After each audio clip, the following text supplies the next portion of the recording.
2 years full-time program for last 32 years. We are also conducting PhD program for last 20 years. So economics is an area where faculty and students at BIMTech, they take a lot of interest. And I would like to submit that pedagogy adopted at our institute for teaching economics related courses has been evolved during last 10 years or so. Earlier, we were using the traditional method of teaching economics, but at the initiative of Dr. Jagdish Settigar, now we are using a Socratic model of teaching economics, where the current issues are discussed in the class and the students ask questions, teachers give the answers, and during this question and answer this type of conversations, the students are taught the basics of economics. We are offering 3 core courses. These 3 core courses are managerial economics, macroeconomics, and global business environment. So these are compulsory for all students. And we are also offering 3 optional courses. The one of them is doing business in India. Second is the state of Indian economy. And third is emerging economies. So this is a bouquet of 6 courses we are offering to our PGDM students. And as I told you, that our faculty, led by Dr. Jagdish Settigar, Dr. Pooja Misra, they are competent and capable people who are using this discussion method, Socratic method to teach economics to our students. And this is the reason that many of the students have been getting internship at RBI, and they are also recruited by the banks, both private and public sector banks. So here I would stop, and once again I welcome esteemed panelists. I also express my gratitude to our chairperson and Dr. Ajit Ranade for sparing time. I would also like to inform that we have a sister institution, Birla Global University at Bhubaneswar. The Vice Chancellor, Dr. P.P. Mathur, Registrar, Dr. B.K. Das, and Dean Management, Dr. Parmeshwar Naik, are also connected, and they have joined. So thank you to all of them. And over to the Dr. Pooja Misra, who is the moderator for today's panel discussion. Thank you so much, sir. Aditi, I'll take over. Okay, so like Aditi mentioned and Director Sir also mentioned, students, I must specify that we have a very illustrious and diverse panel of experts. Dr. Sukhpal Singh, he's from IIM Ahmedabad, like they said. He will be able to enlighten us on the policy details, which I'm sure each one of you want to know more in depth. Dr. Devinder Sharma,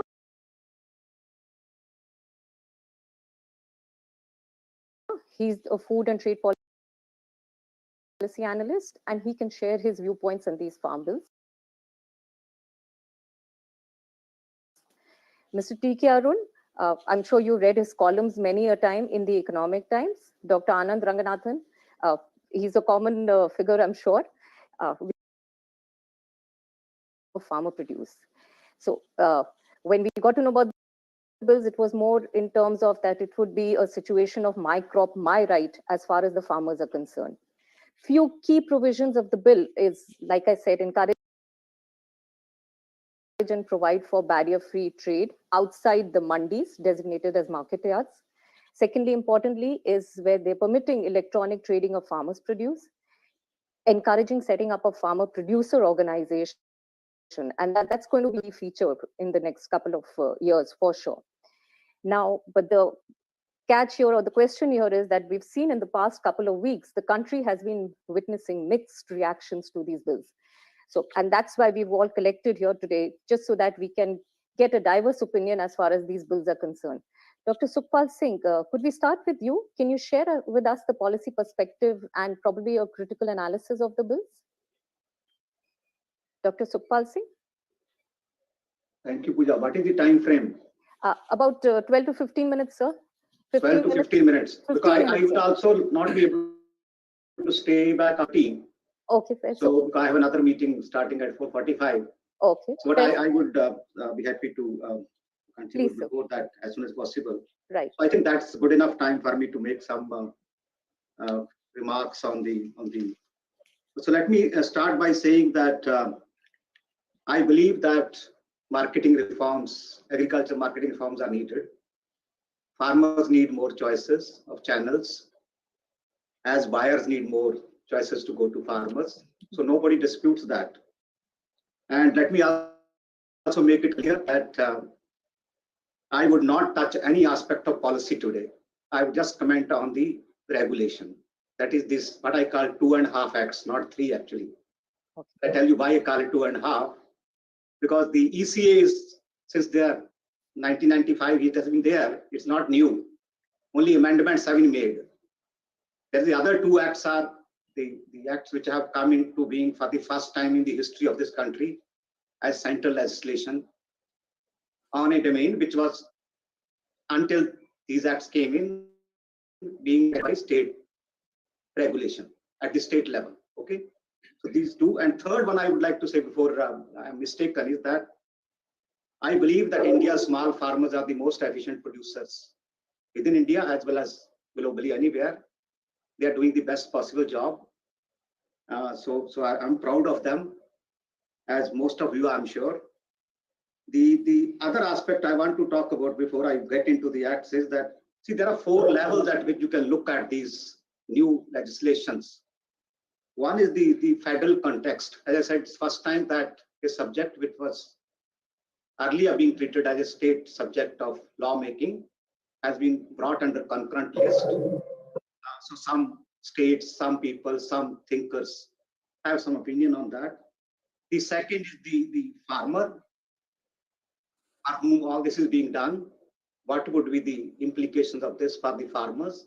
And when I say farmer, I mean that 2.5 acre farmer, half of whose land is generally dry, who doesn't get adequate institutional credit, who is generally not covered by crop insurance, and who faces not only production risk, but also market risk. That is the profile of an Indian farmer I have in my mind when I talk about farmers in India. So what are the implications of this for the farmer? Third is the form. What is there in the legislation? What is the content of these acts, which we need to examine? And fourth is the future. What are the implications of these acts for the various stakeholders?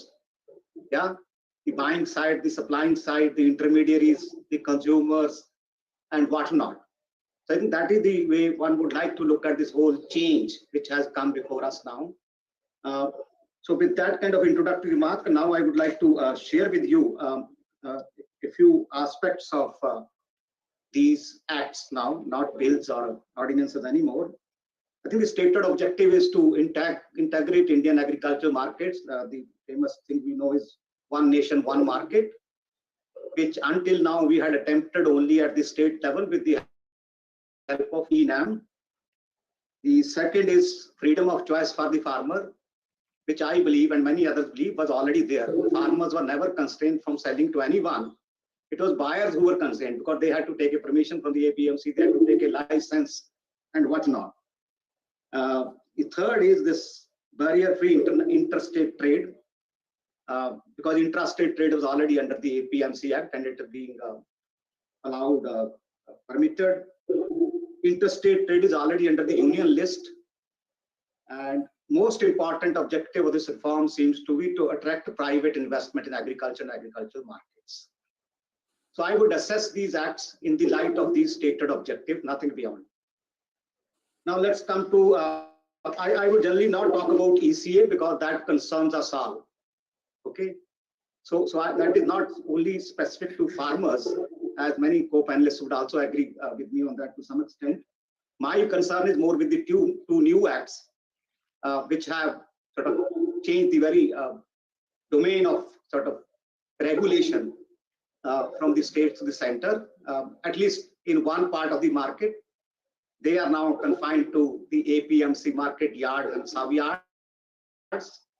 And let's also not forget the history of agricultural market reforms in this country. It's not that we are seeing this for the first time. the magnitude and the level is different now, but since 2003, when the first model APMC Act came in, which was again from the Union Ministry of Agriculture, which had mandated or rather recommended to the states saying, please amend your APMC Acts. They are quite old and outdated now because they were enacted in the 1960s and 70s. Things are changing, markets are changing. So why don't you also open up? So that 2003 APMC Act, Model Act, which was titled APMC Regulation Act 2003, basically asked states to provide for 3 more channels under their jurisdiction, under their wings only, saying that the buyer should be allowed to buy directly from farmers, that contract farming should be made legal, and that there could be private wholesale market next to the APMC mandi. APMC mandis, Dana mandi, Sabji mandi, Anaj mandi, grain market, there are different names given to this wholesale markets, which has been the formal place, more in some states, less in some states, and no APMC markets in some states like Kerala. So we should remember this country is very varied in terms of the level and nature of agricultural development and agricultural market development. We can't compare 2 states in every sense of the term. So we had states which had very robust APMC regulation and infrastructure. We had other states which had very weak regulation but good enough agri-market infrastructure. Other states which had no regulation and no infrastructure. Other states which never thought about there could be this kind of arrangements or lawmaking or creating a marketplace for farmers. So that is the variety we have.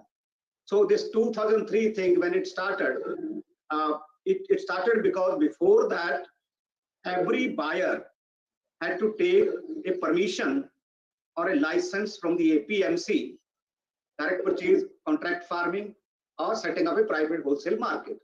And the APMC could give that license, refuse that license, charge fees, charge initial fees, and ask the buyer contracting agency or private mandi player to also pay some other charges on the produce handled. And the fact of life is that these 2 channels we are talking about today, the contract farming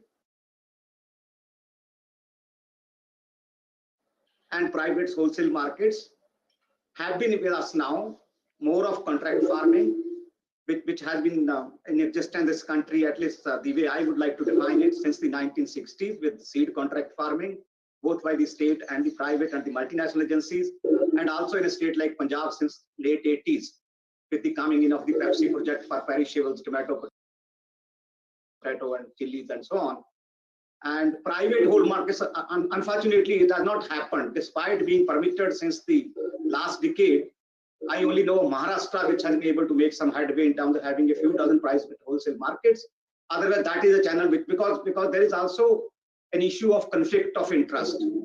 I'm referring to this because the genesis of this new acts is also from that angle, because private wholesale market would directly take away a part of the volume being traded in a what I call multi-stakeholder body called APMC Mandi. Because to me, APMCs are not the way sometimes they are projected. They are by principle democratically elected multi-stakeholder bodies. If you don't look at Punjab, which is a default case in many ways, it has not conducted elections for the last 4 or 5 decades to the APMCs or the board. Other states like Gujarat, Maharashtra, Karnataka have very vibrant APMCs with elections being fought very vigorously. So these are bodies which have farmer representatives, majority, then trader and commission agent representatives, government representatives, and cooperative representatives. So they are constituted of all the stakeholders to protect various stakeholders' interests, and they go by the rules of the APMC Act, whether open auction or charging the farmer for certain services provided, or allowing the Aditya or the commissioner to charge some commission for the services rendered, or for the buyer to pay some charges for buying from that marketplace. So the conflict of interest I'm talking about is that when, but the long story short, because after 2003 Model Act, then the previous UPA government somewhere around 2008, had actually brought up this topic. And I was sort of witness to that, but it was not pursued after a while. And then this idea of denotifying fruits and vegetables from the APMC was floated, again by the UP and picked up by the NDA government since then. And many states have now denotified fruits and vegetables, saying these are perishable produce, high value produce, need not be wasted by taking it through the mandi system and adding on costs to it by adding market fees and commissions and whatnot, which I have been principally against it. I will tell you later why I'm against it. Then about 3 years back, the union government, after taking call on all the reforms being undertaken by different states under the Model APMC Act, said that states are not doing enough. Let's have another round at counseling them. So it came up with the Model Agricultural and Livestock Produce Market, not regulation, Promotion and Facilitation Act 2017. And here they removed contract farming from it, saying that there is a conflict of interest, that the APMCs would not like the contracting companies to come in, because that produce will not come to the market, and if it doesn't come to the market, you don't have much justification to charge a market fee on that. So let's make a separate act on contract farming, and that was called Model Agriculture and Livestock Produce Contract Farming and Services Promotion and Facilitation Act 2018. So I argued that there is a bigger conflict of interest when an APMC permits a private wholesale market, because that is directly hitting your volumes of trade. Whereas contract farming is still a small activity taking place far away from the market in the fields. So if you think the contract farming conflicts with APMC's interest, private wholesale market conflicts even further and in a much bigger way. So why not take also private wholesale markets outside the purview of the APMC? But that was not done. The idea of contract farming being separately legislated was picked up from Punjab. Again, a bad example. Punjab had passed a separate contract farming act in 2013 because they could not amend the APMC Act for various reasons. And this idea was picked from there and brought before us as a separate act. I personally feel there's no need to do that. Now let me come to quickly, because I'm adjusting my time, I think. These three acts, which have now, somehow the government thought that we are not getting the reforms at the speed and the extent to which should be that 100%. I personally feel we were doing almost, we were there at 80%. If we look around all the major agriculture states, about 20 plus states have allowed contract farming. They have allowed direct purchase. All your food supermarkets are buying directly by taking license over APMCs. And 20 plus states also have allowed private wholesale markets, so markets have not come up. And most of them have single license now for the whole state, not APMC wise. And e-trading is also allowed and so on. So I was thinking that 70 to 80% of the reforms were already done by the states at their own level, but it was definitely not 100%. Now let's see what has been done. I will just look at two acts, that is Agricultural Produce, Trade and Commerce Promotion and Facilitation Act 2020, to which we generally, to cut the sort of long title short, we call it APMC Mandi Bypass Act. Basically what it does is that you don't need to go through the Mandi system. Mandi will be restricted now to the yards and sub-yards. They can do anything there. The rest of the area, which earlier used to be part of the notified area, and all the major crops being grown there were notified crops, which could run into hundreds in some states, that notified area will be now open to anybody to trade in. And the most discomforting thing I find there is that most of you who are part of this panel 24, including myself, that we have overnight become eligible to be wholesale traders in agricultural produce. Anybody who has a PAN card can go and deal in farm produce. So I don't think we should have done that. That is no regulation. That is no way of conducting business when small farmers are involved. And I can tell you already cases which are happening around the country because of this. So that is one part which is. Second, I was, Dr. Pooja Mishra referred to FPOs. I'm a great fan of FPOs. I've done the second study, which will be published very soon. I did the first study in India in 2010-11, published in 2014. I feel that that is the way to go for small farmer development. But the treatment we are given to FPOs here, just calling them farmers, on the supplying side, not giving them any role on the buying side. I can challenge you, I don't come across any FPO in this country. I have visited maybe 35 this time, I had visited 25 last time, and I visited many others in between. I would have visited at least 70 to 80, if not more, FPOs by now in my last 10 years. I have not come across any FPO which does farm production. But you have put them there. Most of the FPOs do buying and selling. Buying of inputs for farmers, selling of output for farmers, and even undertaking contract farming. That role is forgotten. Yeah, other crazy thing I want to talk about is the Act also talks about framing separate rules for payment by FPOs for their members. We are trying to now tell Amul when to pay its members for the milk they have supplied to Amul. I think they are member-owned, member-controlled, member-managed bodies. Nobody has any business to tell how to deal with their members. Members will decide whether they will supply, how much they supply, under what terms and conditions. So government has even gone to that extent that has specified separately payment rules when a FPO buys from its member farmers. I think that was also a step which should not have been undertaken at all. It is overdone, job overdone. There's no need to be there. Now let me come to the last part of this act, then I move to Contract Farming Act. If we are saying that this kind of freeing up of markets would lead to new investments, yeah, that's a very good objective to look for.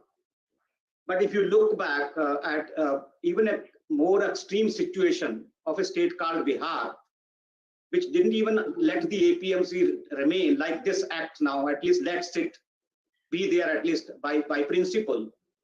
Bihar, which abolished the very APMC Act altogether for the last 14 years, I have also been there a couple of times. Can we assess what gains Bihar has got after this complete deregulation of agricultural markets? Are farmers getting better prices? Have new investment flown into Bihar? Have the existing APMC mandi structure survived, or it's a withered away? So I think that's a very good litmus test to see this kind of deregulation, what it will lead to and can lead to. I think now I only one more fact of life I want to give, that for the last couple of months, this act has been into force. 47 mandis in Madhya Pradesh have gone out of business. Another 149 mandis have lost business up to 40 to 60% compared to the same months last year. And Mandi Board has lost revenue, which is very significant. And none of the farmers have got MSP other than the wheat in that state this season, last season. So that is the state of affairs. And now let me come to the second part. Pooja, I have another 5 to 7 minutes. 2-3 minutes. Sorry. 2-3 minutes. Okay, Yeah, no, it's okay. So fine, I can always come back. Contract farming. Again, I am all for contracting. I believe that no channel is good or bad. It is how you let it come in, how you monitor, how you regulate, how you prepare your farmers to deal with it, that makes it good or bad. Yeah. So I soiled my hands with contract farming research for the last 3 decades, if not more. And let me tell you, the way this act has dealt with this concept and its practice, it has created more confusion than clarification. People are confusing it with corporate farming, which it is not. I say that as long as this country's whatever number of states have their ceilings on Land Holdings Act and restrictions on Land Leasing Act, nobody, mind it, nobody other than the farmer can undertake farming in this country. If somebody is doing, it's an illegal activity, informal activity, should be taken to task. And people are doing, I can tell you this on record. So this, the way it is defined, creates this fear in the mind of the farmer, because the way production agreement is defined, the way, not only this act, the way one state which was trying to undo the act and trying to bring its own amendments, ended up reading it this way. I'm shocked to say this, ended up reading this way and have written its contract, amended Contract Farming Act, that if the company undertakes farming on farmers' land, please remove your workers before the end of contract. There cannot be anything worse than this. If somebody says this can be part of contract farming, we are living in a fool's paradise. That is not what contract farming is supposed to be. The other part, which is applicable to both the other act and the dispute resolution mechanism. We know earlier it was under APMC, because APMC was an elected body, farmers were represented there, farmers were going to sell there, they knew the Mandi secretary, they knew the member, knew the chairperson, knew the auction officer, Boli officer. So if there was an issue and the traders and commission agents had to take licenses and give a counterparty risk coverage by giving bank guarantees. So you could take them to task. Now somebody comes with a pan, takes my produce, where do I go if he's not paid me?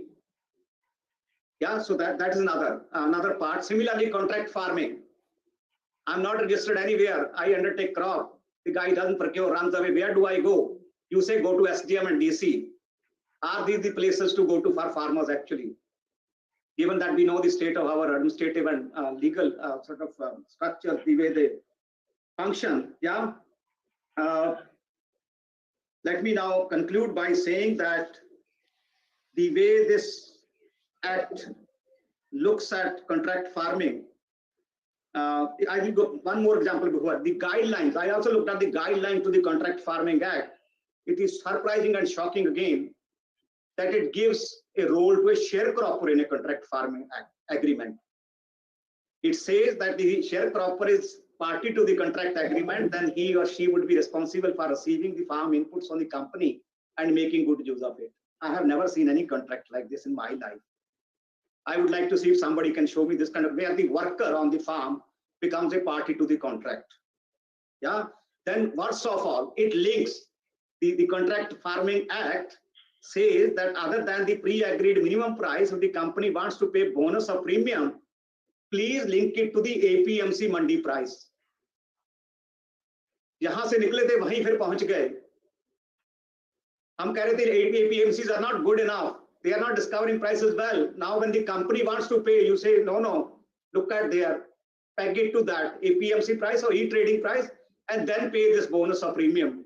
I think that is a disservice to the very concept of contract farming, which should discover its own prices, which have no linkage with any other channel, but that's what we have done. So finally, let me end by saying that to me, we had a much better arrangement for contract farming in the model APMC Act 2003, where there were not only mandatory and optional provisions of the contract farming agreement specified, but also a model contract farming agreement was given. To me, these acts are more about promotion and facilitation and not about regulation.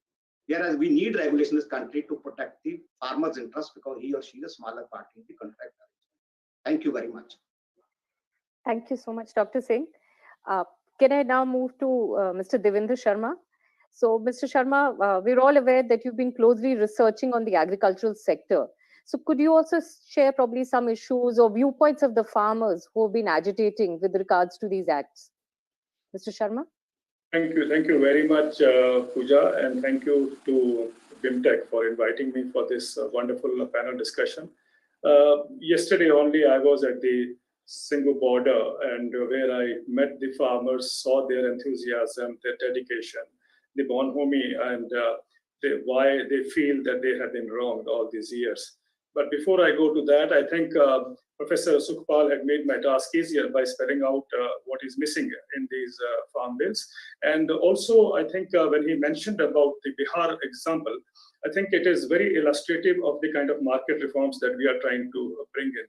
I remember in 2006 when there was excitement all around and we were told that Bihar is going to be the new model of market-driven agriculture in India.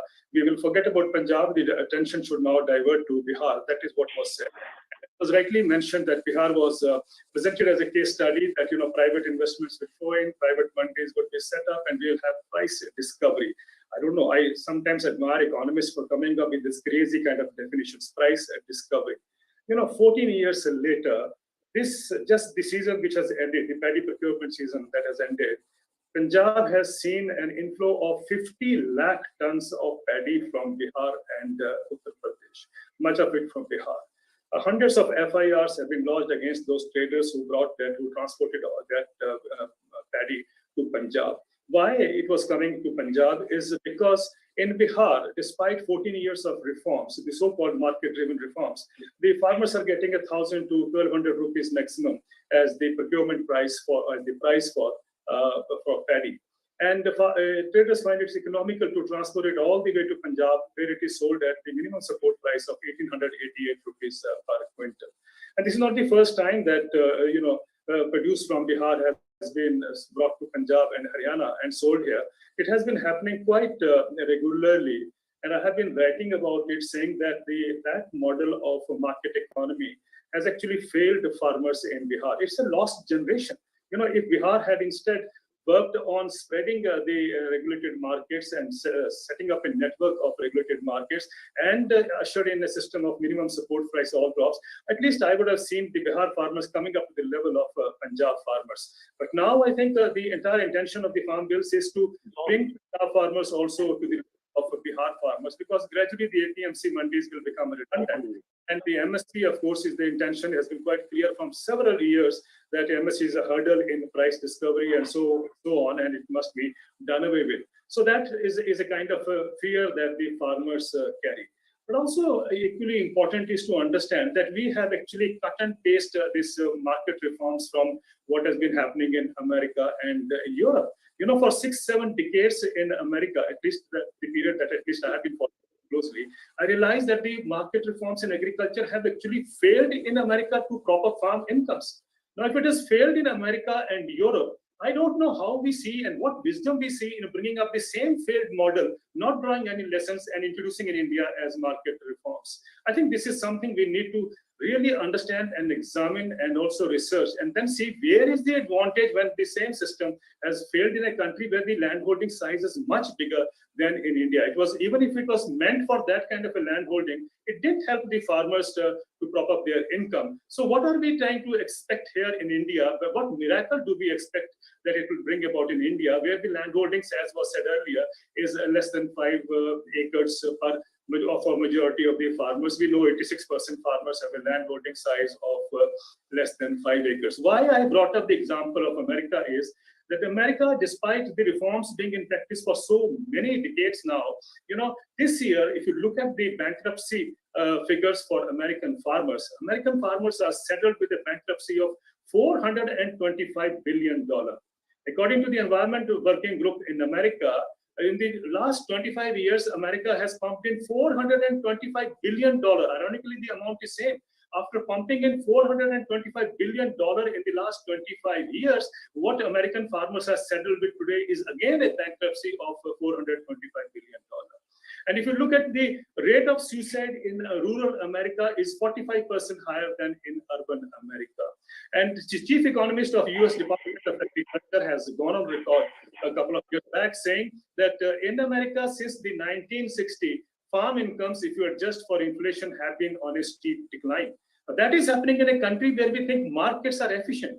I wonder if markets were so efficient, why their agriculture has to be sustained by massive agriculture subsidies that the OECD countries provide, and which we all know is a bone of contention when the WTO negotiations happen, the WTO ministerial conferences happen. It has been an ongoing process for the last so many years that we have seen every time a heated debate before the WTO ministerial. And not only the inefficiency of the markets that we see in America, which has failed to help the farmers. If you look at even the agriculture exports, they are also dependent on the federal support. Otherwise, the so-called market efficiency or the competitiveness of agriculture exports all crashes there. I remember an UNTAD India study in 2007, which said that if you withdraw the green box subsidy, which is, as you know, as per the WTO parlance, if you withdraw the green box subsidies, the non-trade distorting subsidies from the OECD countries, then the agriculture exports of America, Europe, and Canada drop by 40%. Where is that market competitiveness that we are all proud of? And in fact, if you look at America, every 5 years they come up with a farm bill. And if you look at the provision the farm bill makes, it must tell us that the entire agriculture, that whatever remains in America, is actually being sustained by these federal subsidies. In the 2018 farm bill, America has made a provision for roughly $1 trillion of the subsidies, which for various other programs, including also direct income support, which is now been withdrawn lately. But that's the kind of support America has spelled out for $1 trillion for the next 10 years. Now, that is not the first time it has been done like that, but earlier also, as I said, it has been a continuous process. So what we see and what we believe is market efficiency in America, as far as agriculture is concerned, actually is the federal support that goes to feed this so-called market efficiency. Withdraw these subsidies, and we will see agriculture in a terrible, terrible state of despair in America and Europe. If you look at Europe, $100 billion of subsidy every year. And yet, look at, I remember some years back when I was at a conference at the UK Food Group in London, the data presented said that every minute one farmer quits agriculture. If you look at Europe, when Ronald Reagan was the president, his agriculture secretary had made a statement, get big or get out. And then even Donald Trump's agriculture secretary has said, in America, the big get bigger, the smaller go out. That is exactly the model that we have brought in India. But we are shying of saying that actually we want to say what the IFPRI, International Food Policy Research Institute's Director General, had in a recommendation for India, said India should follow move up or move out. There is no difference in the three statements. The point I'm trying to make is if the intention of India is to push these people out of agriculture, where do they go? I would like to know, first of all. But nevertheless, I think Indian economists need to look beyond the kind of market economics that have been doled out to us and look into the ground realities and see what is good for us, where our strengths lie, economically viable and sustainable in the years to come. Now, why I'm saying the economically viable and sustainable? Because for the last 4 decades, Indian agriculture has suffered tremendously because of the kind of policies that we have brought in. I've always said that agriculture has been deliberately kept impoverished to actually sustain economic reforms. And that is something we need to understand. I remember an UNTAD study, and I'm not sure about which year, but it was for 20 years, from 1980s period to 2000 period. And it said that output price of agriculture across the globe has remained static or frozen for the last 20 years if we adjust for inflation. The next 20 years, I think we should see an OECD study with ICRIER in New Delhi has shown that Indian farmers lost 45 lakh crore rupees between 2000 and 2016 in that 16-year period. I think 45 lakh crore loss is an extraordinary crisis that was hitting agriculture. Did you ever see a debate in India on that kind of a loss that Indian farmers were suffering in this country? No, nobody's bothered about farmers. It's only corporates that we are all worried about. We think that market economy only talks about how to help the corporates, how to bring about a kind of a system which actually negates or which actually creates a kind of inequality as far as the farmers and the companies are concerned. Look at one of our former chief advisors or chief economic advisor to the government of India. He said when we write off corporate loans, it leads to economic growth. Oh my God, I'm surprised if that is the definition of economic growth. And then we are told by the former RBI chief and also the State Bank of India chief that when we waive a farmer's loan, that it leads to credit indiscipline and it leads to the upsetting of the national balance sheet. Surprisingly, both corporates and the farmers draw loan from the same banks. When one defaults, it is called economic growth when you write it off. And when the other defaults, it is called, my God, credit indiscipline, and the farmers have to pay for it, and this must stop. Every time, at least television channel show that I went to, their discussion was that this, waiving the farmer loan waiver should be completely put an end to. But whereas corporate, loan waiver, loan write-offs, nobody talked about it. I haven't seen a debate happening in this country in the same vigor that when we complain farmers of creating a national imbalance as far as the balance sheets are concerned. The point I'm trying to make is the economic policies have to be seen in the context of how we are playing one against the other. Now, the part here is that, when we talk of 2000 and 2016, 45 lakh crore was the loss. I think it was an underestimate because simple reason, they only studied a handful of crops. I wish they had studied the entire spectrum of agriculture and we would have known what kind of extent of loss that the Indian farmers have been bearing over the years. Then I remember the economic survey in 2016, which said that the average income of a farming family in 17 states of India, which roughly means half the country, is rupees 20,000 a year.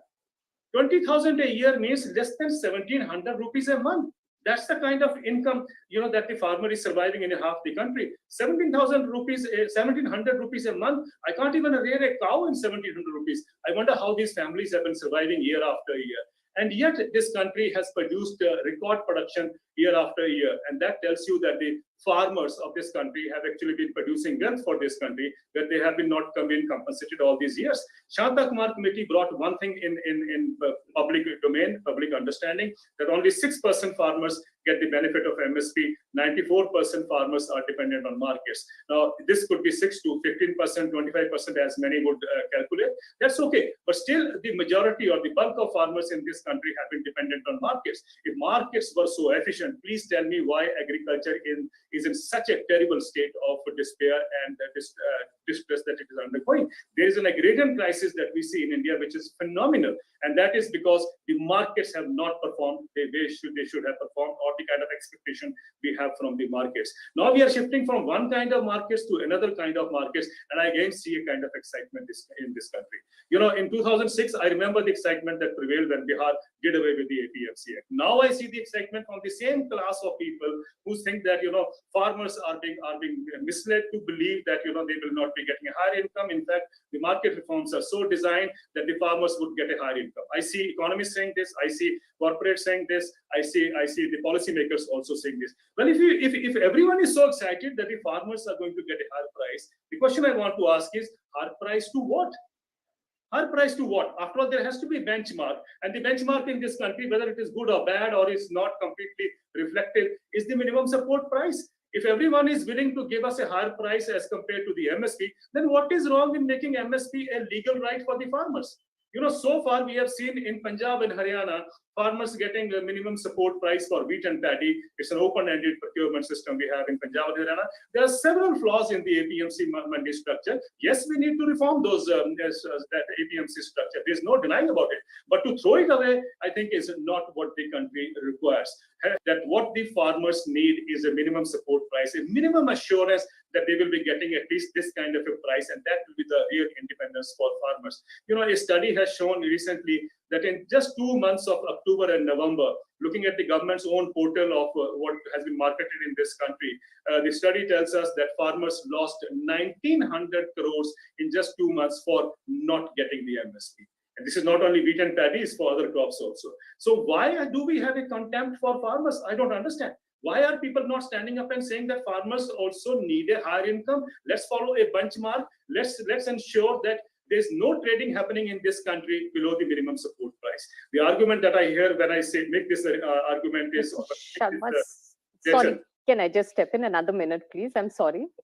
Okay, Yeah. when I make this suggestion that, you know, we should have MSP, a legal instrument, then the figures are thrown up. Oh, it is going to be 4 lakh crore additional burden. Somebody says 6 lakh crore additional burden. Somebody says 13 lakh crore of additional burden every year. Somebody says 17 lakh crore of a burden every year.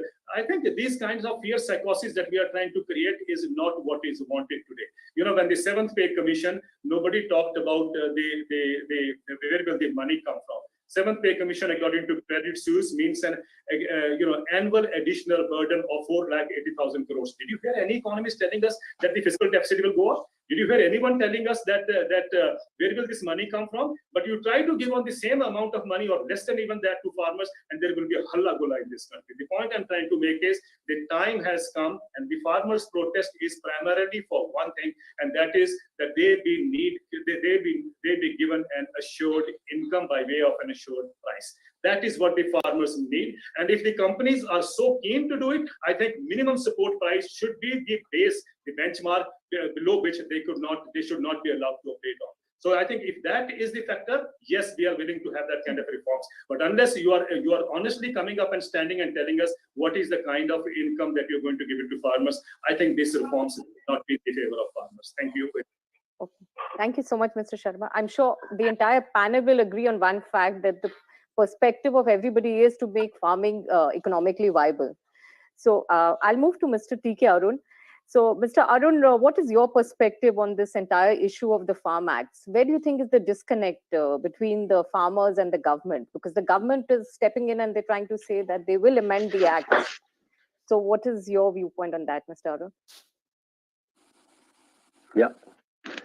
So we are now at 3:53. I'll try to finish by 4:08. Okay. Thank you. Let me begin by saying that we cannot really discuss farming in isolation from the rest of the economy. How dynamic farming is, how dynamic agriculture is, actually depends on how dynamic the rest of the economy is, how prosperous the rest of the economy is, how capable of providing employment the rest of the economy is. Let's understand one thing.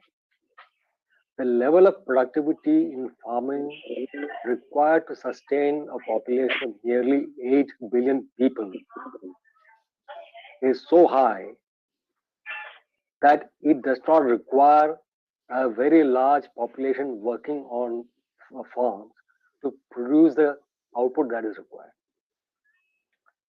And this creates a very major problem of underemployment in farming across the world. This is why the farming population has come down sharply in most industrial countries. Less than 2% of the population work on farms in the US. In Europe, up to 5% in some countries. In India, 41% of the workforce is still engaged in farming. 40% of the farmers surveyed in 2004-5 told the Situation Assessment Survey of the NSSO that if they had an option, they would not be farming, right? So that is the state of farming in this country. Let's say agri reform actually did not start with reform in agriculture. It started with reform in industry and tariffs.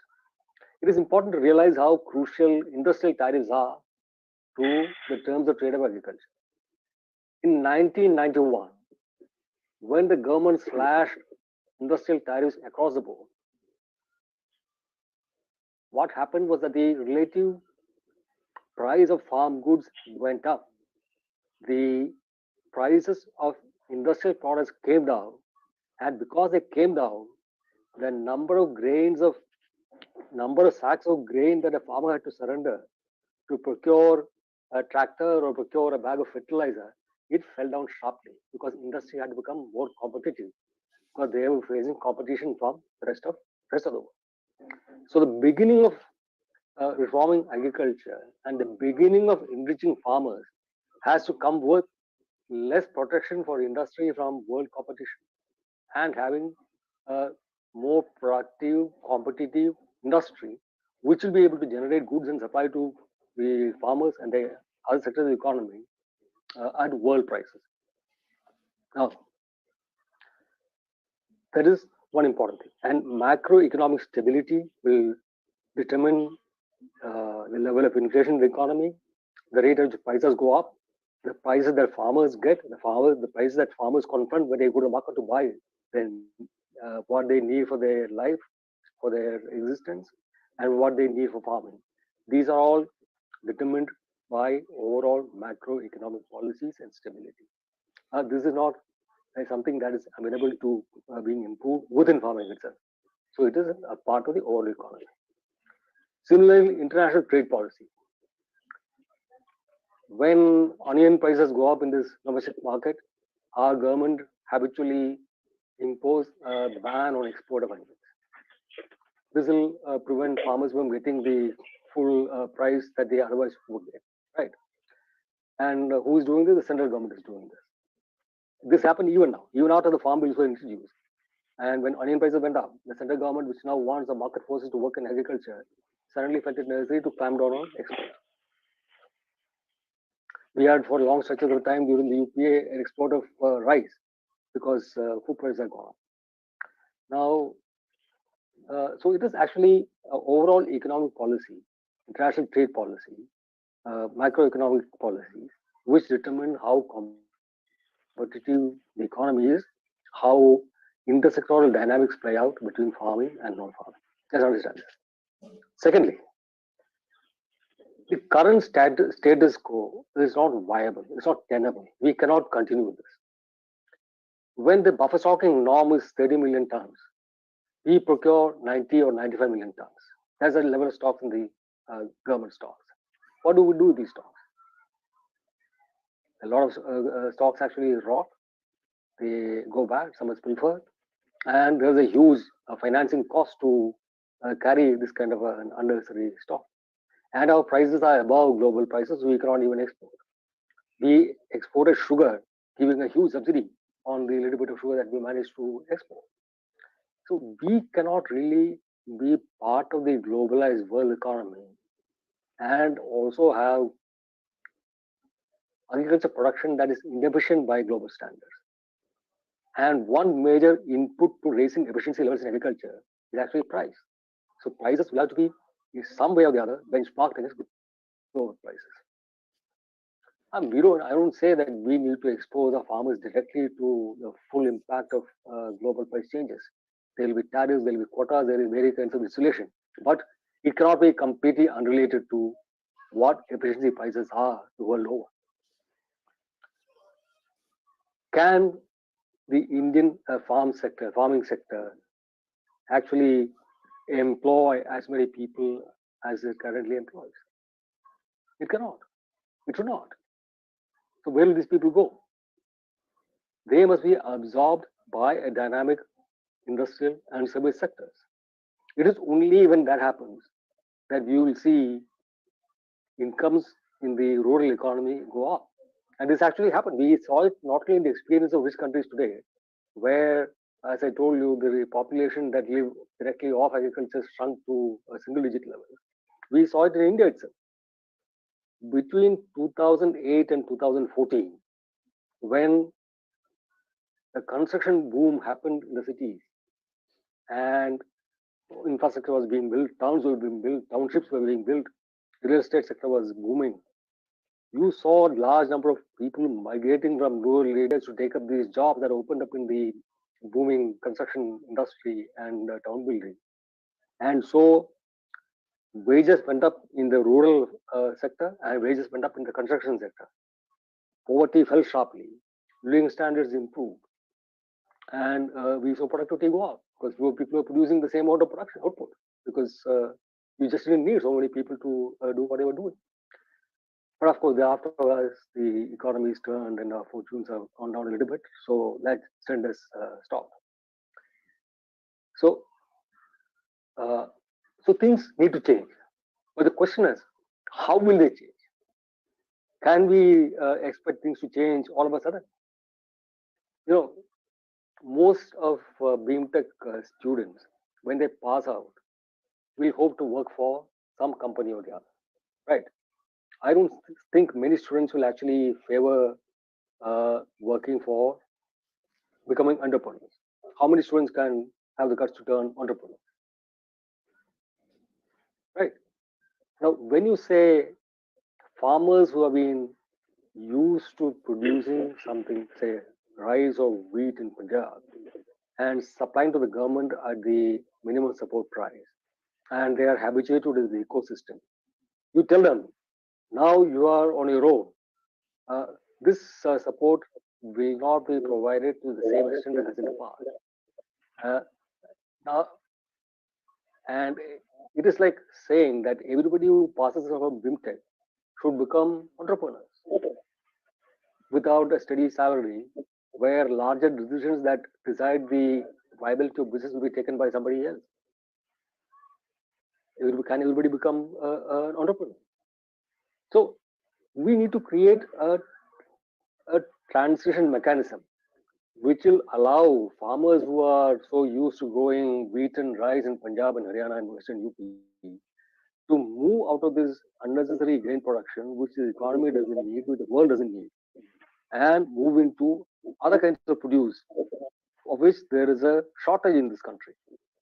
We steadily import oil seeds, we steadily import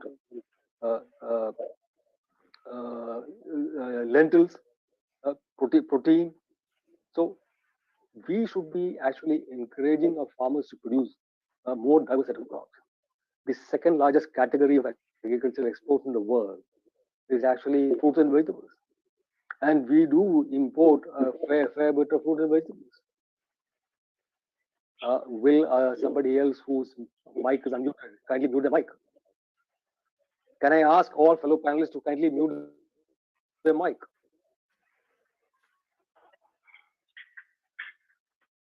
Sure, sir. Go ahead. We can hear you, sir. Go ahead.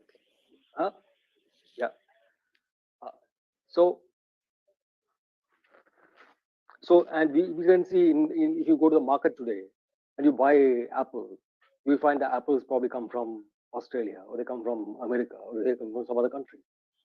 We are so used to importing fruit. Why can't our farmers produce fruit? In fact, some of the most prosperous farmers in Punjab actually grow fruit and flowers. They don't actually grow grain. There's only the less prosperous, less enterprising farmer who relies on supplying to the government's procurement machinery.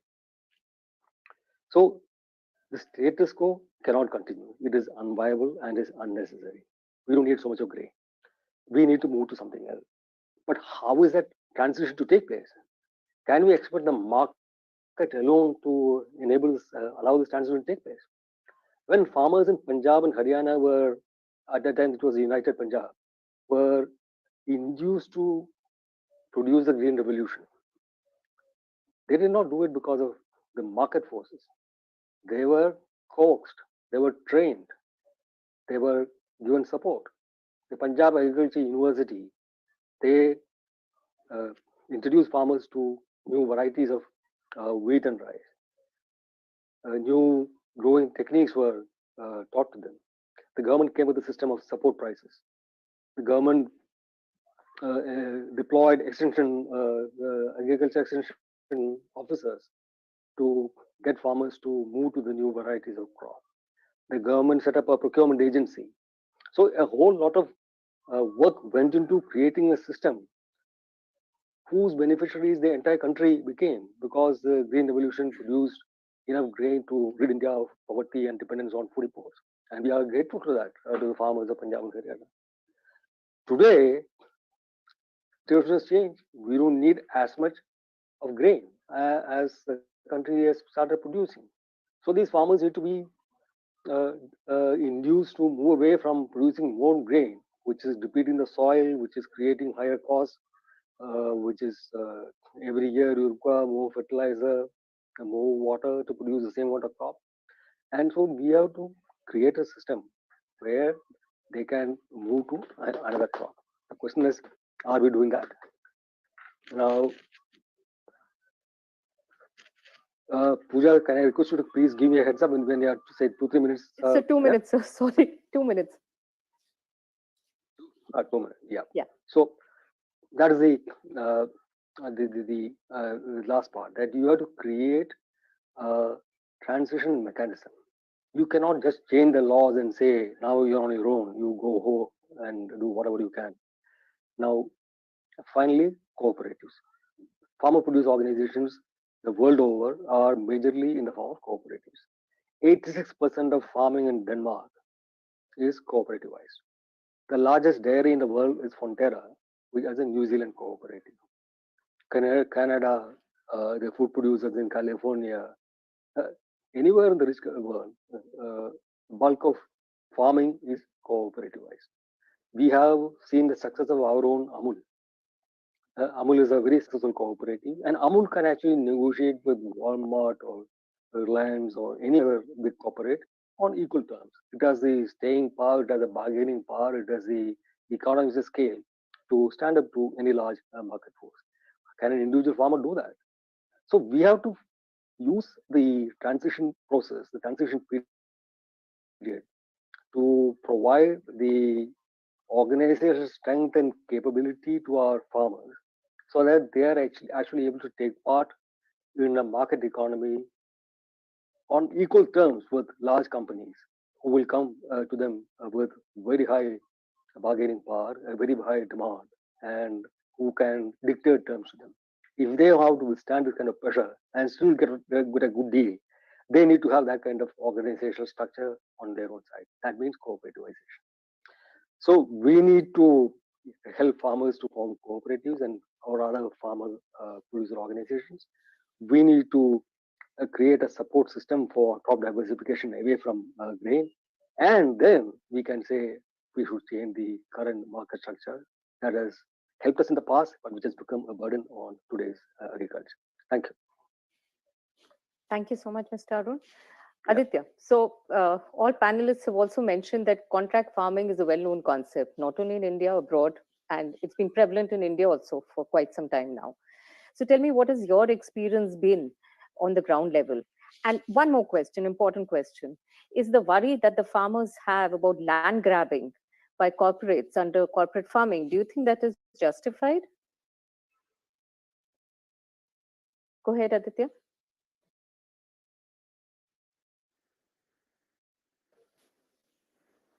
Aditya, can you hear me? Yeah, ma'am, am I Yeah. audible? Yeah, you Hello. are now. Go ahead. Yeah, yeah. We can hear you now, Aditya. Go ahead.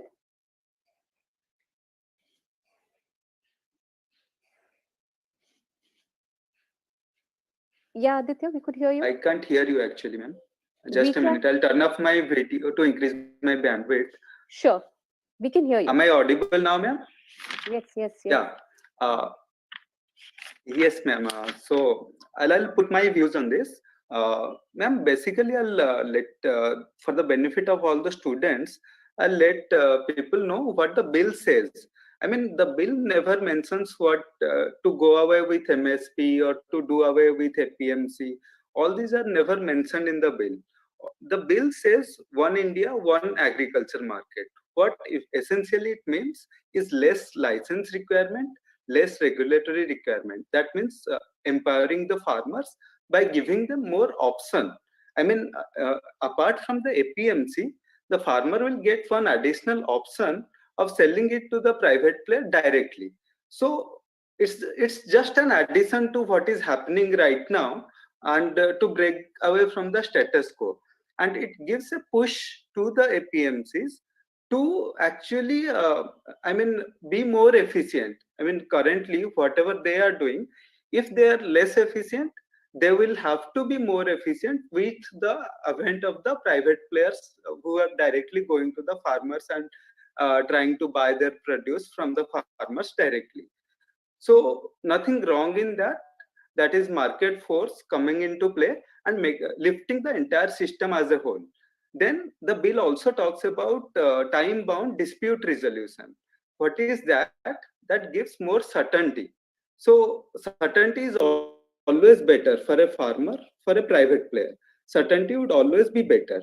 Now, coming to the specific question that you pointed out, that whether there would be land grabbing, all those things, the bill clearly mentions that can leased land be mortgaged. So if I am into contract farming with a farmer, can I mortgage that land on behalf of the farmer?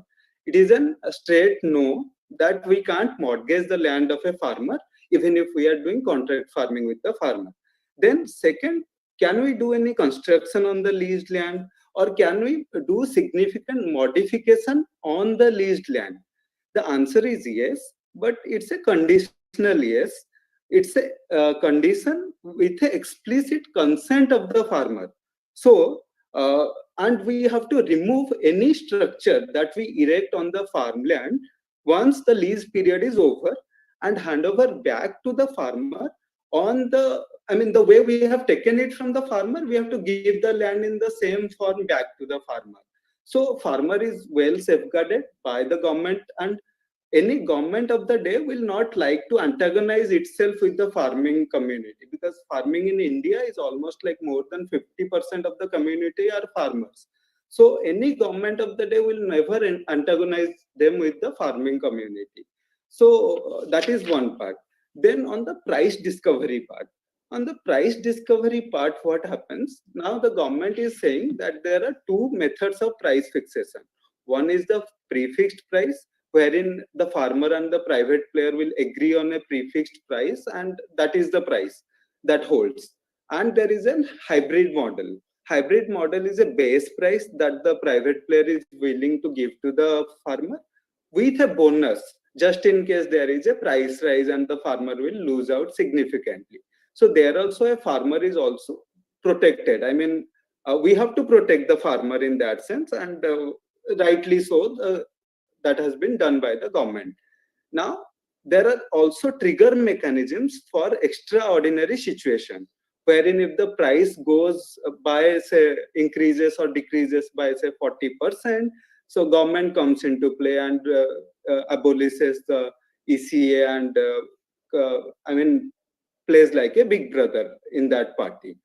So, ma'am, with all these things, what I am trying to say here is that uh, are these bills or the reforms that the government is trying to do, are these good, bad, ugly, whatever it is?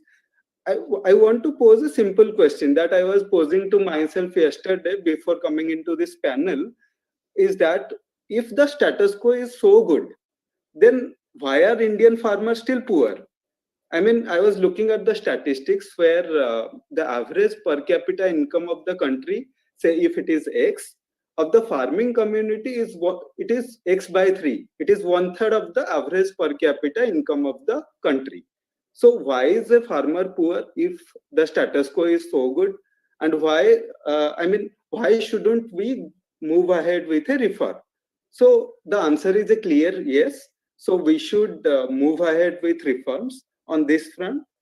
I'll also put another question. I mean, most of the panelists have extensively discussed and let us know what exactly are there in the bill. So I'll put a question here. If there is a gadget, say an iPhone, and it is released in the US now, when we are getting it, we are getting it tomorrow, day after, or within a month maximum. If there is a technology in farming, say a new grafted plant that is available in the US or in the Netherlands or New Zealand, when are we getting it?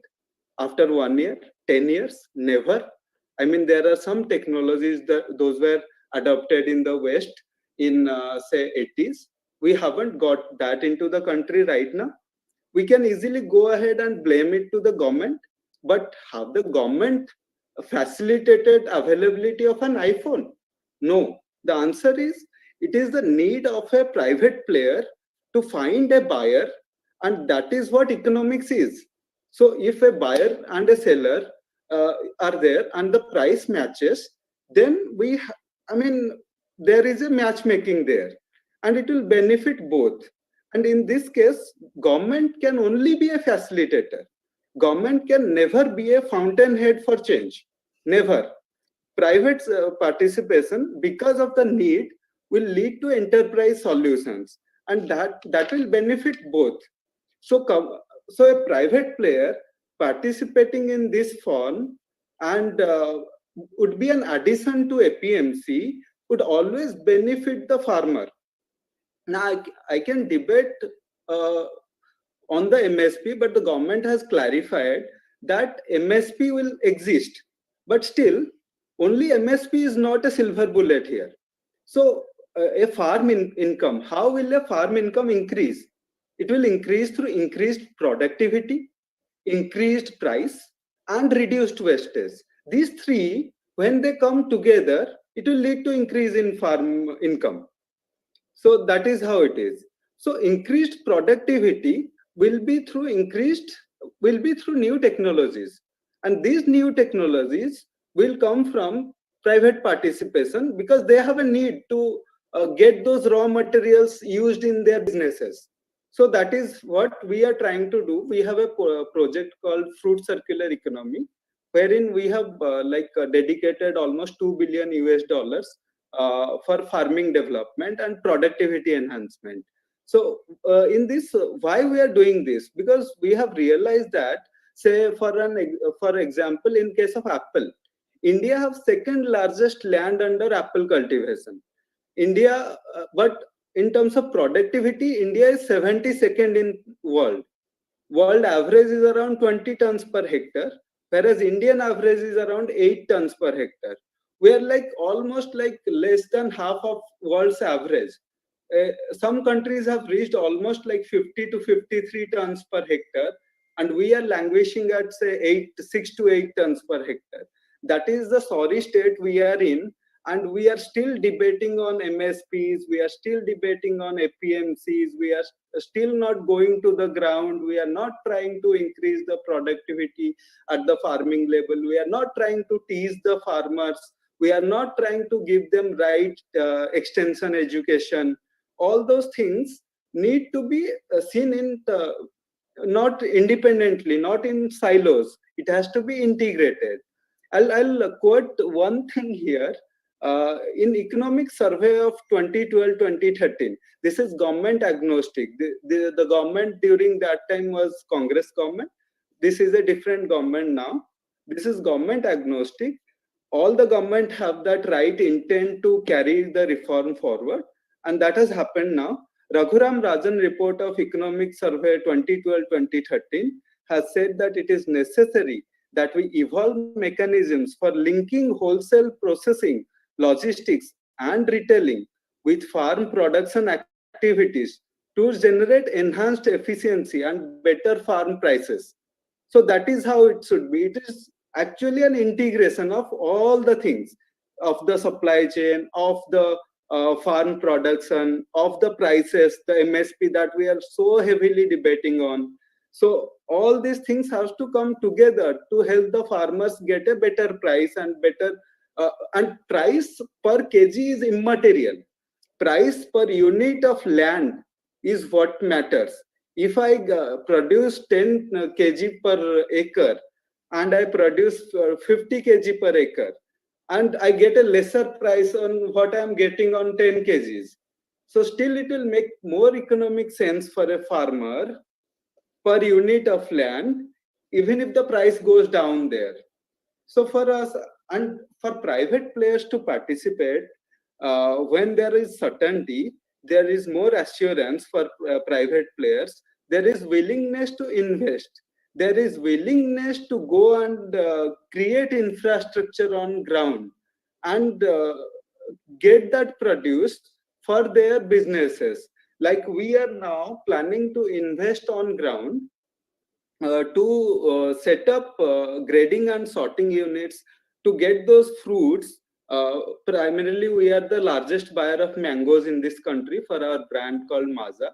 So we buy almost 3 lakh tons of mango per annum in this country.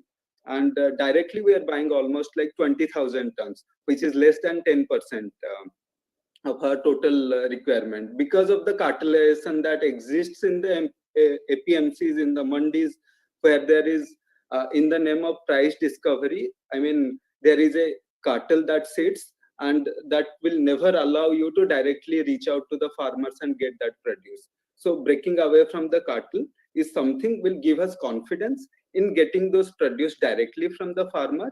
And there should be a benchmark on prices.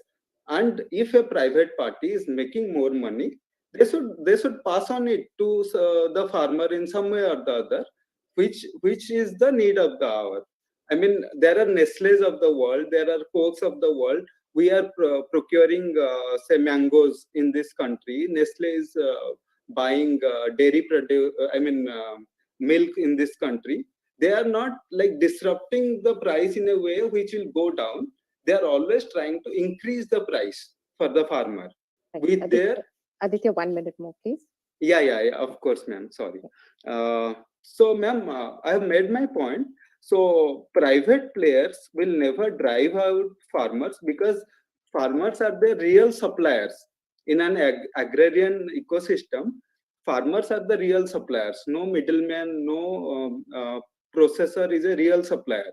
Farmer would be a real supplier. With strengthening of the farmer, it will strengthen the private players also. And we have a challenge of raw material availability. We don't have a challenge of price. So that raw material augmentation will be through strengthening of farmers. So these bills are in a right direction, wherein we support these bills and we also actually see it as an opportunity to strengthen our relationship with the farmers. Thanks, ma'am. Great. Thank you so much, Aditya. And like you mentioned, the government has also set up about 1 lakh crore of an agriculture infrastructure fund. Yeah. So that people can go ahead, businessmen or whoever wants, they can go ahead and probably build cold storage, warehousing facilities, ripening chambers, etc. So, Dr. Ranganathan, very obviously, we're all agreeing that current status quo cannot exist. It has to, the reforms have to come. So, and, government has agreed for amendments to the act. So where do you think is the disconnect now between the farmers and the government? Do you think the government needs to engage more with the farmers? Is that the issue? Dr. Ranganathan, can you just unmute yourself, sir? Yeah, First of all, thanks very much, Dr. Mishra, and to BIMTech, the director, as well as the students, for giving me the opportunity. It's 4:23 now, so I have about 10-15 minutes. I'll be very brief. I think to get at the core of this issue, you have to peel off the layers of the onion. And you have to discard momentarily the topics that we have been discussing over the past 15 days or so. So we have to go beyond MSP, although I will discuss it in brief. We have to go beyond the amendments. We have to go beyond the ECA. We have to go beyond the obvious shameless hypocrisy, the so-called, as I call them, hukum intellectuals and dynasty economists who were for these reforms. But now that Modi has brought them or delivered them, they are suddenly against it. We have to go beyond the hypocrisy of Congress, Devinder Singh, Sharad Pawar, and everyone. Even BJP for that instance, because they were for some time with the middlemen as well, as all opposition parties are. They must oppose the reforms. So once we go beyond that, it's almost like deconstructing, if I can put it, increasing the entropy. Find out that what caused the Big Bang. So we are here, let's go back in time, and then you realize what is the core of the issue. And the core of the issue is simply this. It is a good old battle between morally ethical capitalism versus communism and socialism. That is what it boils down to. It boils down to the battle of logic versus illogic and irrational. It's the battle of delivering a choice versus dictating a command. And once you realize this, there are two things that happen. One, you should, if you're intelligent enough, you would realize that you can never convince a communist why communism has been a disaster. Because if we did, we wouldn't have communists around, because there are millions of communists in this country. Socialism and communism are, as I say, they're like squares in a hopscotch. When you play hopscotch, anarchism, communism, and socialism, they're like squares where people hop from one thing to the other. Essentially, they are the same. They're built from the same metal. So if you were not able to convince, for example, Sitaram Yechury, where right in front of his eyes, Soviet Union collapsed, China junked communism, Venezuela, we know what the situation of Venezuela is. We know what this so-called highly touted healthcare system of Cuba ultimately came to be.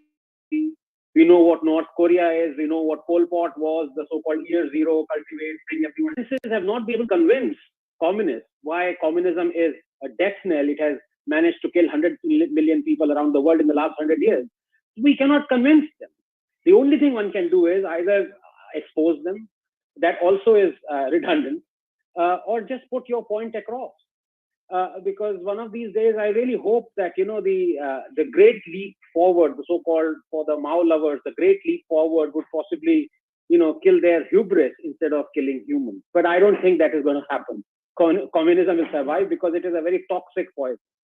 It's loved by everyone, from the younger generation onwards to, surprisingly, the older generation as well. Incidentally, one of the panelists, who's a good friend, let me quote him.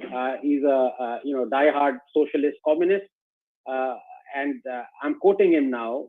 He hates the free market system, and this is his quote: "The stock market will lead to human extinction in 50 years' time." Now, what can one say? We are all, a lot of students of BIMTech are watching this. Does anybody really believe that giving someone a choice is going to kill humans? Does anyone believe that stock markets are going to bring about human extinction? So once we've straddled over this conundrum, I think things become much easier, because ultimately now, finally, when we come down to and identify the issue, which is delivering a choice versus dictating a command, what is it that the farmers want? So I have very quick points to put across. One would be the pitiful state of Indian agriculture that has been following these very rules and the status quo that these people, socialists and communists, who are against the farm bill, they say that this is a perfectly functioning system. It's working very well. The other, I would briefly touch upon the disaster that MSP has brought about in this country. And the third, the freedom of choice, that not these, symposium attending so-called midnight farmers, as I call them, is important for them, but for real farmers. So let's come to farming. Now, as Mr. Arun said, so rightly put it, the whole domain of agriculture is connected to 3 or 4 other critical, not only economic, not only in economic sense, but also in social sense, in our health sense, science sense. So unless we realize that we have to be Darwinian, not social Darwinians like communists are, we have to have competition, we have to have free market, we have to give choice. India, not only economically, but agriculturally as well, is going down the drain. Now you look at the data. Agriculture contributes 13.5% to our economy, one of the lowest performing sectors. And yet, a quarter of our adult population is involved in this domain. A quarter. 44% of our 475 million strong labor force is involved in agriculture. Can you imagine? This is simply unsustainable in the West or in the middle income economy. In the West, it is 2%. In the middle income economy, it is 3 to 5%. Here, 44%. This, we cannot sustain this. Let me give you one example how this is impossible. Leave aside that in no other sector do we find that 17 lakh farmers or 17 lakh people who follow a domain have committed suicide. Do you find in an IT industry 17 lakh IT professionals have committed suicide, 17 lakh scientists have committed suicide? No. This tells you about the state of our agriculture. Secondly, let's take sugarcane. Now, India is the world's second largest producer of sugar. Sugarcane, we produce about 350 billion kilograms of sugarcane every year. 350 billion kilograms. Sugarcane takes 9% of the cultivated area of the arable land, and yet 71% of the irrigation water. And yet we have been producing world's second largest producer. The amount of water required, Indian water required, irrigation water, good quality irrigation water required to sustain this, produce this 350 billion kilograms of sugarcane is 1 quadrillion liter. I'm not talking about billion or trillion, 1 quadrillion, which is equivalent to 10 Gobind Sagar dams. This is what we are doing to our water table, to our water sustenance, to our ecology, to our environment, producing a crop where the sugar prices, world sugar prices, have halved in the last 6 years. And yet we continue to produce this crop. Punjab, people were talking about Punjab, and Arun was absolutely right when he talked about at the moment, logic dictates that the moment government sets an MSP or a price, people are going to produce only that because it is sustainable. And as one of the panelists said, that there is so much of smuggling going on of rice. People from Bihar are bringing rice to Punjab. Why are they